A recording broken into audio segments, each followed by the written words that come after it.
mag-renew ng lisensya. Ano, tara? Tara.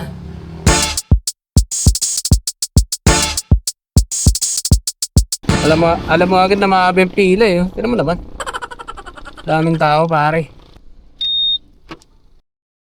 So, ang unang requirements para sa pagre-renew ng lisensya ay CDE Online Validation Exam. So, search nyo lang sa Google, LTMS Portal or LTO Portal, lalabas na yun doon. And kailangan nyo lang ipasa yung 25 items na exam doon. Ang passing rate, 85%, 20 dapat yung may score nyo. Pangalawa is medical certificate na makukuha mo sa syempre sa medical clinic, alangan naman sa tropa mo, di ba? At taga dito ako sa San Jose, meron din naman sa mismong LTO office. Pero dito ako kumuha sa Asuncion Medical Clinic kasi nga, mas mura dito. Ewan ko ba bakit mas mahal dun sa LTO eh. Pangatlo is PDC or Practical Driving Certificate na makukuha mo sa driving school na accredited ni LTO. So sa pagkuha nito, mas magiging madali guys kung active pa yung lisensya nyo kasi hindi ka na mag-undergo ng theoretical driving course. Diretso ka na ng practical driving course or yung actual na pagdadrive. Siyempre, titignan nila kung marunong ko ba talaga mag-drive para mabigyan ka na ng certificate, di ba? Sana makapasa tayo, no, boy? Kaya pag di nakapasa, mahal ng bayan, sir! So, medyo marunong na tayo, men. Wow! After nun, goods na. Nakuha ko na rin agad yung certificate at hinatid pa tayo ni Sir Justin. Shoutout sa'yo, boss. So, kompleto na tayo ng lahat ng mga requirements. Tara, balik tayo sa LTO.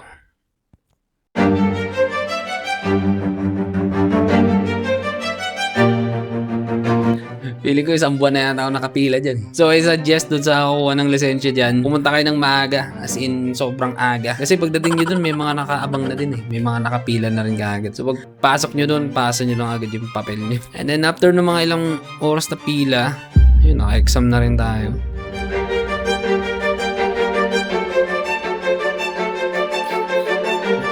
After ng mga ilang oras na pila, ayun, bagsak.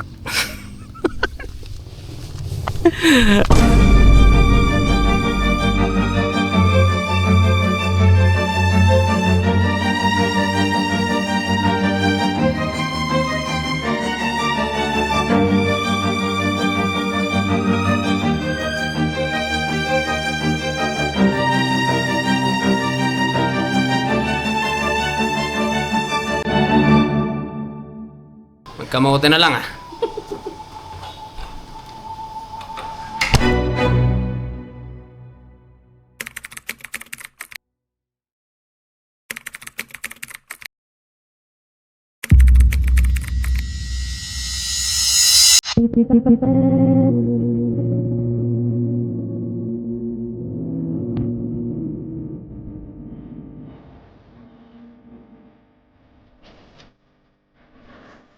So, naipasa ko siya sa second take, no? And buti na lang naipasa ko na kasi ayoko nang pumunta na maaga dun tapos pipila ka ng matagal and then magbabayad ka po ulit ng 100 pesos para mag-exam ulit. So, buti na lang naipasa na natin siya. So, ngayon, pupunta ako sa Mabini Extension. Pupunta ako yung bayaw ko and then kukunin kasi tayo ditong kakaiba, guys. So, this vlog is not just about sa pagre-renew ng lisensya. Gusto ko lang singit dito sa vlog na alam mo, mayroon tayong parang konting achievement sa buhay. Parang ganon.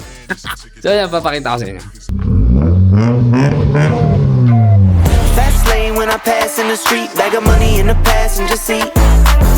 Simcoe's been asking for me on the road from the west to the east. So yun yan, nauwa ko na. Nauwa na natin, men! Wow! So syempre mga papayos dito. Expected ko na yan. Syempre 1997 model, 29 years na yung sasakyan. Walang brand new condition dyan, pare. Pero okay na to. May nagtanong sa akin, aral pa nung kotse kukunin mo? Sabi ko kahit ano. Kasi alam mo kung bakit.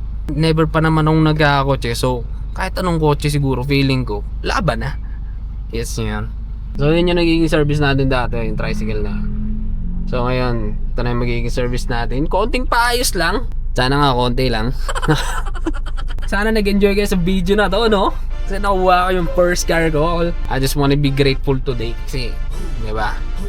Hindi lahat ng tao merong privilege na magkaroon ng kotse. So, kahit luma na to, regular pa rin. Di ba? Pag biglang umula, nasa daan ka, hindi ka na makabasa. Pag mainit naman, di ba, may aircon, ganyan. Hindi ka na mainitan. So, Bless pa rin. Yun lang lagi titignan nyo guys. Alright, so see you soon sa mga next video natin. Na-update ko kung ano mangyari dito. Marami tayong papalitan and let's go!